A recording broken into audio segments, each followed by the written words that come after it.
Hey, Clay, this is Barry Bloom from Sportico. Considering what you guys have been through over the last 8 years, how does it feel to be this close to another championship?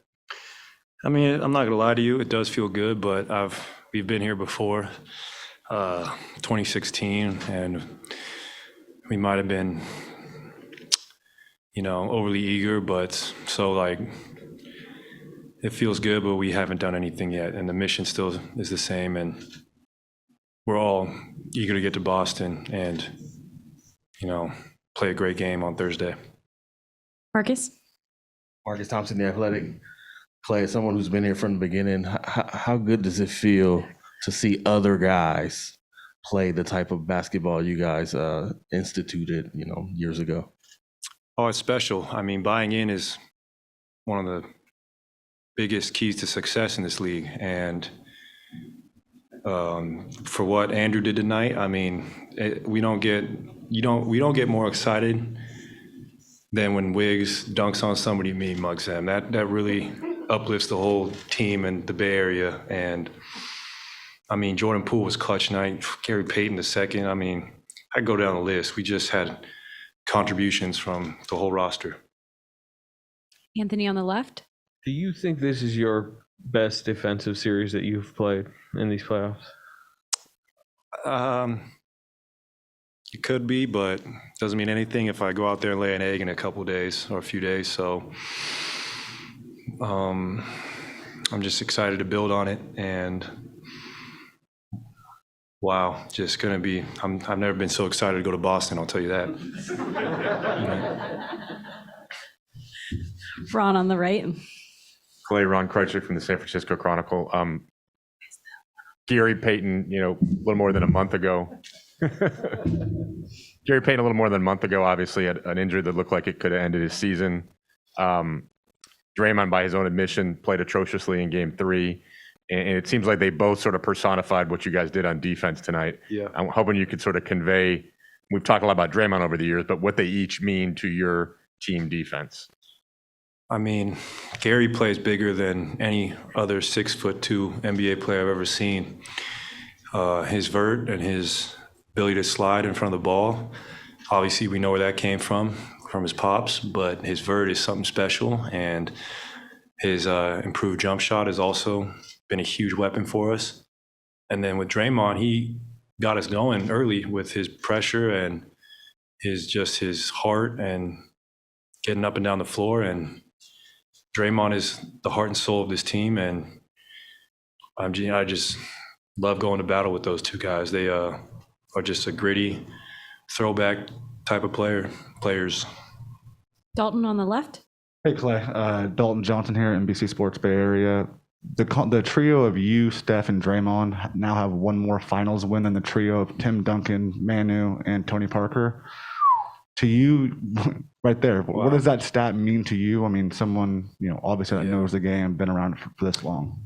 It's a blessing. I mean, those three guys are Hall of Famers and some of the greatest to ever play. And I feel like they played my whole life, my whole childhood. So to be in this, just mention the same company with them, that is humbling. And, it won't mean much unless we get another win. So that's awesome. I mean, but it would really add to our legacy if we close this thing out. Howard on the right. Howard Beck with Sports Illustrated. Clay, we often ask you guys what it's like to watch Steph when he has a really special night like he did in Game 4. What's it like having to kind of endure when he has this rare, tough night? And is it added stress? Is it, how does it filter out to the rest of the team in terms of rallying around that? Well, Steph is the best to ever shoot it. And I'll tell you what, everyone in this building, including the fans and those watching, believe the ball is going in when it leaves his fingertips. So we're never stressed or worried about number 30. He has done so much and elevated this franchise to a place where it was hard to even imagine that he has leeway and he can have a bad night. I just know he'll respond. He's one of the greatest competitors I've ever been around, and he is a perfectionist like myself. So I know he'll be thinking about the shots he missed, and that's a good thing because Thursday, hopefully, most of the time he regresses to the mean, and it's scary when he does. Home on the left. ESPN, to that same point, tonight's the first time Steph did make a three in a regular season or postseason game after 233 straight games. It's the longest streak in NBA history. By a long shot. All-time great shooter like yourself, can you even begin to contextualize what that streak is like? It's hard to. I mean, the man is a magician with the ball in his hands and really just kind of what's the word? He just kind of redefined what the point guard position's capable of. I've never seen a player who can shoot off the ball screen or the pin down or anywhere like Steph. And I've been very blessed to share the backcourt with him. I've seen him do so many amazing things that's become routine and expected, but it shouldn't be because he is really a transcendent talent that we'll never see again. Last couple for Klay. Mark. Klay, Mark Medina, NBA.com. Two-parter here. Growing up, what did you learn from your pops about the Lakers-Celtics rivalry? And even though you're obviously with a different team, how has that shaped your experience facing them in the finals so far? Well, when you face a team with a history like the Celtics, it's awesome. I mean, they've had some of the greatest players to ever dribble a ball, all the way back to Cousy and Russell, to Bird, McHale, Parrish, and you're watching Paul Pierce and Kobe go at it. And now to add to that legacy, and it's great. And growing up, we would watch those games, and you could just feel the tension in the Forum or at the Boston Garden.